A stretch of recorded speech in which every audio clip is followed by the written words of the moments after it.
ఓం శుక్లాం వరధరం విష్ణుం శశివర్ణం చతుర్భుజం ప్రసన్నవదనం ధ్యాయేత్ సర్వవిఘ్నోపశాంతయే. ఓం గురుబ్రహ్మ గురుర్విష్ణు గురుదేవో మహేశ్వర గురు సాక్షాత్ పరబ్రహ్మ తస్మై శ్రీ గురవే నమః. ఓం వ్యాసాయ విష్ణురూపాయ వ్యాసరూపాయ విష్ణవే నమో వై బ్రహ్మనిధయే వాసిష్ఠాయ నమో నమః. ఓం నారాయణం నమస్కృత్య నరం చైవ నరోత్తమం దేవీం సరస్వతీం వ్యాసం తతో జయముదీరయేత్. హరి ఓం. ప్రియ భగవద్బంధువులారా, ఆస్తిక మహాశైలారా, విష్ణుపురాణానికి మనం స్వాగతం పలుకుతూ ఆత్మానం రథనం విద్ధి శరీరం రథమేవతు బుద్ధింతు సారథం విద్ధి మనః ప్రగ్రహమేవచ అనేటటువంటి శ్లోకం ఆధారంగా మన ఆత్మ, మన మనస్సు, మన శరీరము, మన బుద్ధి ఇవి అన్నీ కూడా ఒక రథంలాగా మారితే ఆ రథాన్ని అధిరోహించినటువంటి శ్రీమన్నారాయణుడు మనకి సద్బుద్ధిని సద్గతులను కలుగజేయుగాక అని మరొక్కసారి మనం స్మరణలోకి తెచ్చుకుంటూ విష్ణుపురాణం 12వ అధ్యాయం ధ్రువోపాఖ్యానంలో ధ్రువుడు మహావిరాట్ స్వరూపుడైనటువంటి మహావిష్ణువుని స్తుతిస్తున్నాడు. ఆ స్తోత్రంలో 22 శ్లోకాలతో విష్ణువుని స్తుతిస్తున్నారు. అందులో కింద వీడియోలో కొన్ని శ్లోకాలు చెప్పుకొని వాటి అర్థాలు తెలుసుకున్నాం. ఇక్కడ ఈ వీడియోలో కొన్ని శ్లోకాలు చెప్పి వాటి ద్వారా అర్థాలు తెలుసుకుందాం. ధ్రువుడు తపస్సు చేయడానికి ముందు విష్ణువు ఈ ఆకారంలో ఉంటాడు, ఈ ఆభరణాలు వేసుకొని ఉంటాడు, ఈ ఆయుధాలు పట్టుకొని ఉంటాడు. అలాంటి మూర్తి నాకు దర్శనం కావాలి, నేను కోరిన వరం ఇవ్వాలి అని అనుకుంటూ తపస్సు చేస్తే ధ్రువుడు ఏ రూపాన్ని మనసులో అనుకొని తపస్సు చేశాడో అదే రూపంతో విష్ణుమూర్తి వచ్చి ధ్రువుణ్ణి వరం ఇవ్వడానికి శంఖం కొనతో స్పృశిస్తే ఆ శంఖం కొన వలన ఆ జ్ఞానోదయం కలిగినటువంటి ధ్రువుడు చేసినటువంటి స్తోత్రాలలో కింద వీడియోలో 2 శ్లోకాలు, మనకి సమయం మించిపోతున్నదని శ్లోకాంతాలకు వివరం కొద్దిగా చెప్పుకున్నాం.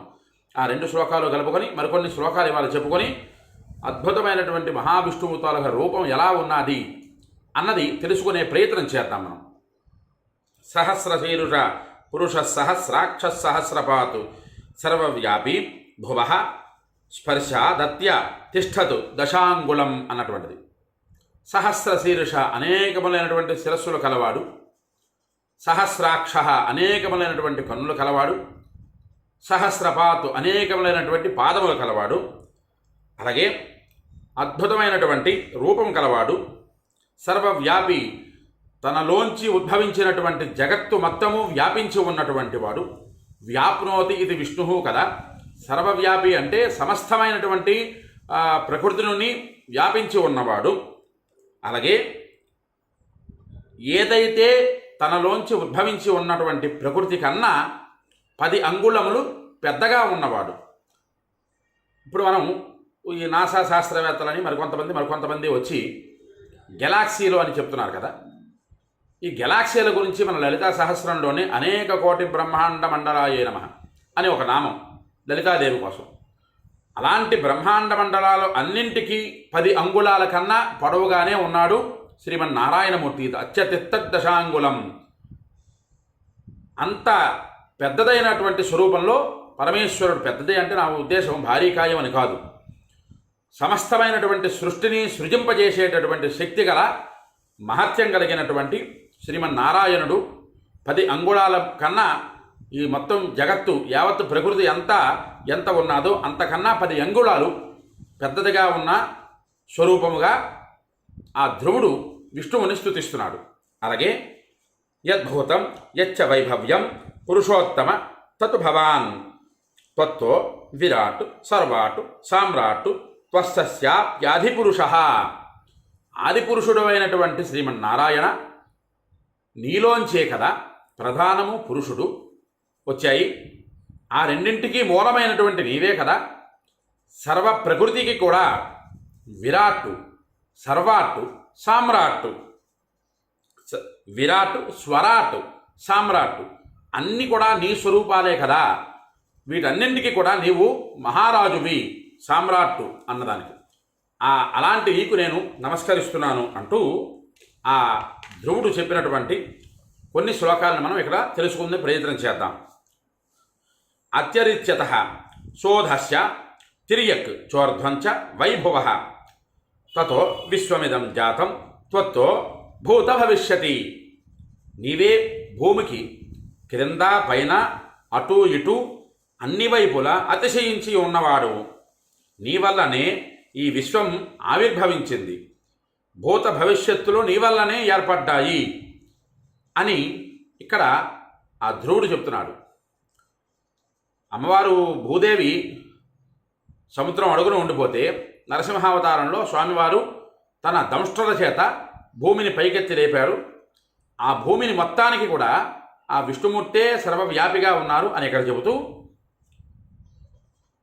త్వద్రూపధారిణశ్చాంతర్భూతం సర్వమిదం జగతు త్వత్తో యజ్ఞః సర్వహుతః పృషదాద్యం పశుర్విధ. ఒక్కొక్క పదం జాగ్రత్తగా వినండి. యజ్ఞః సర్వహుతః పృషదాద్యం పరిశ్రుధః పశుర్విధ అన్నటువంటిది. నీ స్వరూపమైనటువంటి బ్రహ్మాండమంతా కూడా నీ రూపంలోంచే ఉద్భవించింది. ఈ జగత్తు మొత్తము నిండి నిబిడీకృతమై ఉన్నటువంటి నీ స్వరూపమే ఉన్నది. నీ నుంచే యజ్ఞము, సర్వ ఆహుతులు, సర్వ హోమాలు, పృషదాద్యము, ఈ పదం జాగ్రత్తగా పట్టుకోండి.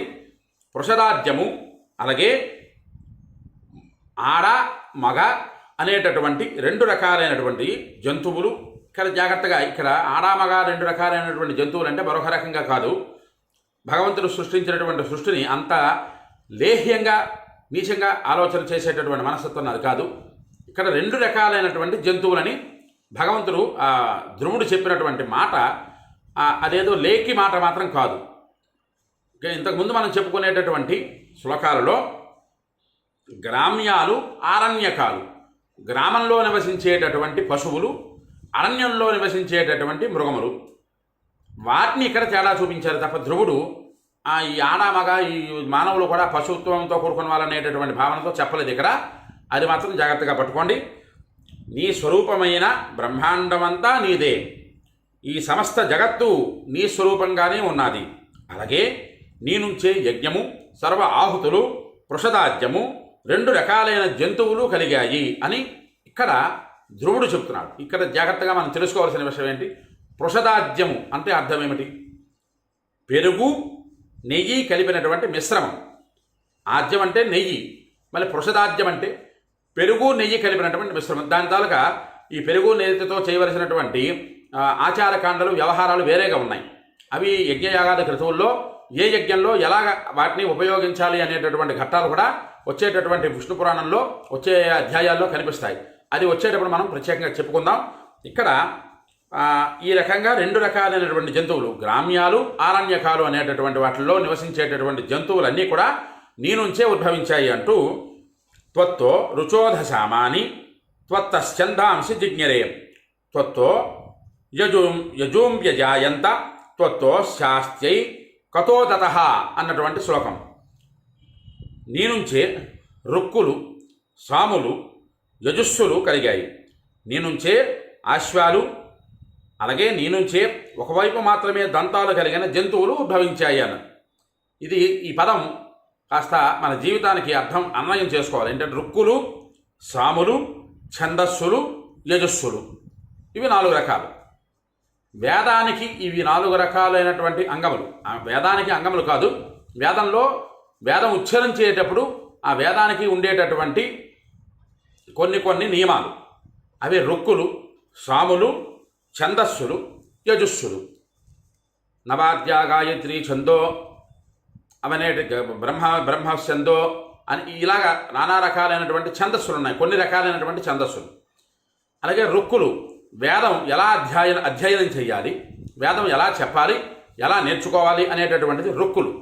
ఇలాగ 4ంటికి 4 రకాలైనటువంటి అర్థాలు ఉన్నాయి. ఈ ప్రకారంగా ఇవి అన్నీ కూడా నీ నుంచే ఉద్భవించాయి అని ధ్రువుడు చెబుతూ గావస్త్వత్తః సముద్భూత స్త్వత్తో అజ అవయో మృగాః త్వన్ముఖాదాత్ బ్రహ్మణస్తస్వో బాహో క్షత్ర మజాయత అన్నటువంటి ఇక్కడ శ్లోకం.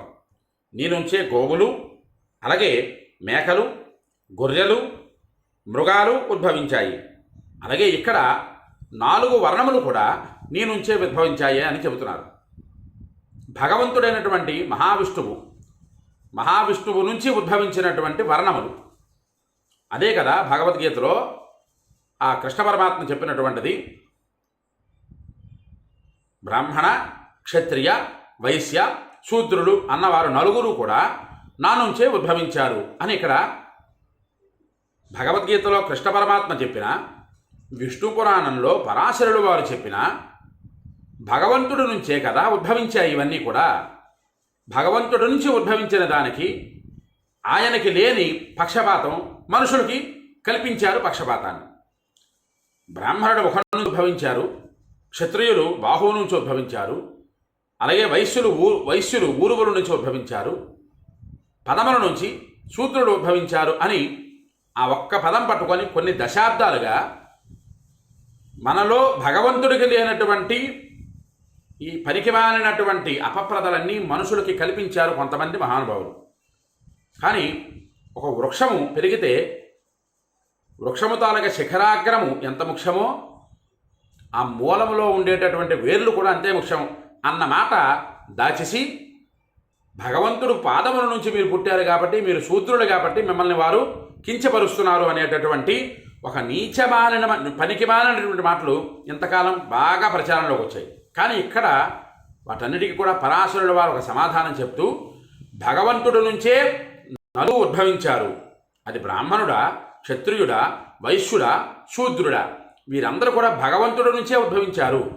భగవంతుడి నుంచి ఉద్భవించిన దానికి వర్ణభేదాలు మీరు కల్పించుకున్నారు, కానీ భగవంతుడికి ఆ భేదం లేదు అని ప్రత్యేకంగా చెప్తున్నారు ఇక్కడ పరాశరుల వారు.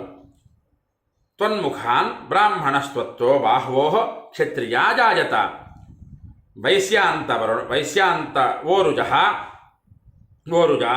శూద్రస్తప పద్భ్యాం సముద్గతాః అక్షుణయోః సూర్యానిలః శ్రోత్ర చంద్రమ మనసస్థవ అన్నటువంటి ఈ 3 పదాలలో బ్రాహ్మణులు, క్షత్రియులు, వైశ్యులు, శూద్రులు వీళ్ళు నలుగురు భగవంతుడి నుంచి ఉద్భవించారు. బ్రహ్మ ముఖం నుంచి, బ్రహ్మ బాహువుల నుంచి, బ్రహ్మ ఊరువుల నుంచి, బ్రహ్మ పాదముల నుంచి ఈ 4 వర్ణముల వారు ఉద్భవించారు. ఇక్కడ బ్రహ్మ అంటే 4 ముఖాలతో కలిగినటువంటి బ్రహ్మని కాదు, పరబ్రహ్మ స్వరూపం నుంచి భగవంతుడి నుంచే వీళ్ళు నలుగురు ఉద్భవించారయ్యా. అలాగే సూర్యుడు నేత్రముల నుంచి కలిగాడు, ప్రాణం నుంచి వాయువు పుట్టింది, మనస్సు నుంచి చంద్రుడు కలిగారు అని చెబుతూ, ప్రాణోంత శుచిరాజ్ఞాతో ముఖాదగ్నిరజాజత నాభితో గగనం ద్యౌస్య శిరసః సమవర్తత దిశః శ్రోత్రాత్ క్షితిః పర్భ్యాం త్వత్తః సర్వమభూదితం. ఈ పదం మనం పట్టుకున్నట్లయితే, ఈ శ్లోకం మనం పట్టుకున్నట్లయితే మనకు ఉండేటటువంటి బుద్ధిలో ఉండేటటువంటి లోపాలు పోతాయి, అజ్ఞానం అనేది పోతుంది. ఇక్కడ భగవంతుడు నుంచే నాసారంధ్రము నుంచి ప్రాణము పుట్టింది, ముఖము నుంచి అగ్ని పుట్టింది, నాభి నుంచి ఆకాశము పుట్టింది, శిరస్సు నుంచి ద్యులోకము, ద్యు అంటే ఆకాశలోకం అన్నది వస్తుంది. అలాగే ద్యులోకము అంటే భగవంతుడి తాలూకా సృష్టిలో మరొక లోకము, అది శిరస్సు నుంచి ఉద్భవించింది. నీ చెవుల నుంచి దిక్కులు, పదముల నుంచి భూమి ప్రాదుర్భవించాయి, ఈ సమస్తము నీ నుంచే ఏర్పడింది అన్నది ఇక్కడ పరాశరుడు వారు చెప్తున్నారు. శిరస్సు నుంచి ద్యులోకం ఉద్భవించింది కదా, భూమి పాదాల నుంచి ఉద్భవించింది కదా, ఈ పాదాలలోంచి ఉద్భవించినటువంటి భూమి అనుకోలేదట ఏనాడు కూడా, నన్ను వీళ్ళు కించపరుస్తున్నారు, నేను పాదాల దగ్గర ఉండడం ఏంటి, నేను శిరస్సును ఎక్కాలి కదా అని. అది ఇక్కడ జాగ్రత్తగా మనం తెలుసుకోవాల్సినటువంటి విషయం. మనకి లేనటువంటి, మనకి రానటువంటి అపప్రదల్ని, కొన్ని పనికిమాలినటువంటి మాటల్ని కొంతమంది మహానుభావులు మన మనస్సులలో, మన బుర్రలలో, మన బుద్ధులలో, మన చేష్టలలో జొప్పించారు. ఇక్కడ ఆ మహావిరాట్ స్వరూపమైనటువంటి విష్ణుమూర్తి తాలూకా స్వరూపంలోంచే భూమి దగ్గర నుంచి మానవుడి వరకు, దేవతల దగ్గర నుంచి ఋషుల వరకు, అలాగే విష్ణుమూర్తి నుంచి ఉద్భవించిన ప్రధానము పురుషుడు దగ్గర నుంచి జంతువుల వరకు ఇవి అన్నీ కూడా మూల విరాట స్వరూపుడైనటువంటి శ్రీమన్నారాయణమూర్తి నుంచి ఉద్భవించాయే తప్ప, వీటిలో వీరు ఇలాగ ఉద్భవించారు కాబట్టి వీరు నీచులు, వీరు ఇలాగ ఉద్భవించారు కాబట్టి అల్పులు, వీరు ఇలాగా జన్మ ఎత్తారు కాబట్టి వీళ్ళు అధికులు అనేటటువంటి భావన మనలోనే ఉన్నది తప్ప భగవంతుడిలో లేదు. ఇది జాగ్రత్తగా మీరు తెలుసుకొని ఈ విష్ణు పురాణాన్ని జీవితానికి అన్వయం చేసుకుంటారని మరీ మరీ ఆశిస్తూ ఈ వీడియో నచ్చినట్లయితే లైక్ చేయండి. ముఖ్యంగా ఈ వీడియోని 10 మందికి షేర్ చేయండి. అలాగే విష్ణు పురాణాన్ని మీరు వినండి, తరించండి. ఈ పురాణం మీద మీకు ఉండేటటువంటి అమూల్యమైనటువంటి మాటల్ని కామెంట్ రూపంలో పంపించండి. అలాగే ఈ యూట్యూబ్ ఛానల్ని అందరూ ఆదరిస్తారని మరీ మరీ ఆశిస్తూ హరి ఓం స్వస్తి.